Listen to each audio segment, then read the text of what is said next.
ঝিনাইদহের বুকে কিন্তু আবারও ছোট্ট এবং সুন্দর একটা রেস্টুরেন্ট চালু হয়ে গেল, আর সেখানে কিন্তু প্রচুর খাবার পাওয়া যায়। তো বন্ধুরা, গতকালকে কিন্তু আমরা গল্প করতে করতে সেই রেস্টুরেন্টেই চলে গিয়েছিলাম। তো আজকের ঘটনাটা সেই সম্পর্কেই চলুন শুরু করা যাক। তো বন্ধুরা, আমি মোহাইমিনুল ইসলাম চলে আসলাম বরাবরের মতো নতুন একটা ভিডিও নিয়ে। আর আজকের ইন্ট্রোটা দেখে বুঝতে পেরেছেন আজকেও কিন্তু আমরা একটা নতুন খাবারের ভিডিও নিয়ে চলে এসেছি। তো শুরুতেই আমি আপনাদেরকে জানিয়ে দেবো এই ক্যাফে সম্পর্কে। তো বন্ধুরা, এই যে দেখতে পাচ্ছেন, এটা কিন্তু একটা প্লেস, এখানে বসে বসে সবাই পিকচার তোলে। যদিও আমি পিকচার টিকচার তুলি নাই, আর আপনাদেরকে সর্বপ্রথম জানিয়ে দিই এটার লোকেশন সম্পর্কে। তো বাইরের প্লেসটা দেখে অনেকেই চিনতে পারছেন যে এটা কোন জায়গা। এটা হচ্ছে শিল্পকলা একাডেমির একদম অপোজিট সাইডে, যদিও আমার পিছনে শিল্পকলা একাডেমি। তো এভরিওয়ান, অবশেষে কিন্তু ক্যাফের ভিতরে ঢুকে পড়লাম। আর ক্যাফের ভিতরে ঢোকার পর দেখলাম যে অনেক সাজানো এবং গোছানো, নিট অ্যান্ড ক্লিন। তো আমার কিন্তু অনেক পছন্দ হয়েছে রেস্টুরেন্টটা। আপনাদের কার কার এই রেস্টুরেন্টটা পছন্দ হয়েছে অবশ্যই কিন্তু কমেন্টসের মাধ্যমে জানাবেন। এই ছোট্ট একটা রেস্টুরেন্টে যে কী সুন্দর করে সাজিয়েছে এবং গুছিয়েছে, আপনি না আসলে কখনোই বুঝবেন না। তো দেখতেই পাচ্ছেন কত সুন্দর করে লাইট দিয়ে কিন্তু চারিপাশটা গোছানো হয়েছে। তো এখানে এসে কিন্তু সেই ফিলিংস নিয়ে আপনারা খাওয়া দাওয়া করতে পারবেন। তো এখানে কিন্তু খাবারের অভাব নেই, যেগুলো মেনুতে দেখছেন সবগুলো খাবারই পেয়ে যাবেন। আর যেগুলো এখনও পর্যন্ত চালু হয়নি, কিছুদিনের ভিতরেই কিন্তু সবগুলো খাবার দাবারই চালু হয়ে যাবে।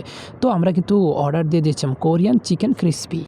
সরি গাইজ, এটাকে বলা হয় কোরিয়ান ক্রিসপি চিকেন। আমার একটু উল্টাপাল্টা হয়ে গেছিলো। তো যাই হোক, এটা খেয়ে কিন্তু আমার কাছে অনেক ভালো লাগছিল। আর এত পরিমাণ ঝাল, ও এমজি, ঝালের ঠেলায় কিন্তু টিকায় যাচ্ছিল না। ঝাল ঝাল কিন্তু অনেক মজা।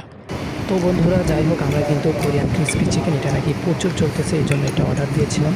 তো অর্ডার দেওয়ার পর কিন্তু যখন খাওয়া শুরু করলাম, প্রথমে এক প্রকার টেস্ট লাগছিল, যখন 2টা কামড় দিলাম, ও এমজি, আমার কিন্তু প্রচুর পরিমাণে ঝাল লেগে গিয়েছিল। আমি এমনিতেও ঝাল কম খাই।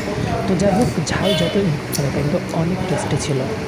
তো বন্ধুরা, আপনাদেরকে ক্যাফে মেজবান সম্পর্কে জানতে হলে কিন্তু অবশ্যই আসতে হবে শিল্পকলা একাডেমির সামনে। অর্থাৎ ঝিনাইদহে যারা বসবাস করেন তারা কিন্তু অবশ্যই সেটা ট্রাই করতে পারেন। সর্বপ্রথম আপনাকে আসতে হবে ঝিনাইদহ শিল্পকলা একাডেমির সামনে। তারপরে সেখানে এসে দেখবেন ক্যাফে মেজবান এবং ভিতরে ঢুকে যাবেন।